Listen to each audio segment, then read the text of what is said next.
అరబ్బుల hero పేద కుటుంబంలో జన్మించి ఉన్నత స్థాయికి చేరుకున్న షేక్ హసన్ నస్రల్లా మత విద్య నుండి హెజ్బుల్లా అధినేతగా ప్రస్థానం.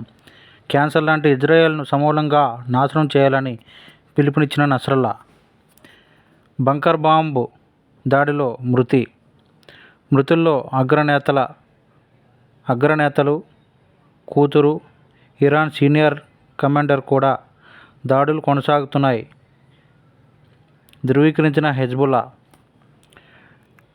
లెబనాన్ ఉగ్ర సంస్థ హెజ్బుల్లాకు కోలుకోలేని దెబ్బ తగిలింది. శుక్రవారం ఇజ్రాయెల్ జరిగిన భారీ వైమానిక దాడుల్లో సంస్థ చీఫ్ షేక్ హసన్ నస్రల్లాతో పాటు పలువురు అగ్రశ్రేణి కమాండర్లు మృతి చెందారు. హెజ్బుల్లా కూడా దీన్ని ధృవీకరించింది. నస్రల్లా తన తోటి అమరవీరులను చేరుకున్నారు అంటూ శనివారం ప్రకటన విడుదల చేసింది. పాలస్తీనాకు మద్దతుగా శత్రువులపై పవిత్ర యుద్ధం కొనసాగుతుంది అంటూ ప్రతిజ్ఞ చేసింది. నస్రల్లాయనే ప్రధాన లక్ష్యంగా లెబనాన్ రాజధాని బీరూట్పై ఇజ్రాయెల్ వైమానిక దళం శుక్రవారం భారీ బాంబు దాడులను దిగింది.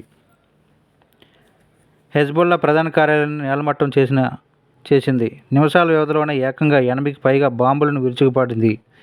ఆ క్రమంలో ఏకంగా 2200 కిలోల బంకర్ బస్టర్ బాంబులను కూడా ప్రయోగించింది. దాంతో నస్రల్లాతో పాటు ఆయన కూతురు Zainab, Hezbollah southern commander Ali కర్కీతో పాటు పలువురు కమాండర్లు మృతి చెందినట్లు ఇజ్రాయెల్ పేర్కొంది. నస్రల్లాతో పాటు తమ సీనియర్ సైనిక కమాండర్ అబ్బాస్ నిర్బోరుసన్ కూడా దాడిలో మృతి చెందినట్లు ఇరాన్ వెల్లడించింది. నస్రల్లా కదలికలను కొన్నేళ్లుగా అత్యంత సన్నిహితంగా ట్రాక్ చేస్తూ వస్తున్నాం. అతనితో పాటు హెజ్బుల్లా అగ్రనేతలంతా బంకర్లో సమావేశమైనట్లు అందిన ఖచ్చితమైన సమాచారం మేరకు లక్షిత దాడులకు దిగాం అని ఇజ్రాయెల్ సైన్యం అధికార ప్రతినిధి లెఫ్టినెంట్ కల్నల్ నదాన్ షాప్షానీ వివరించారు.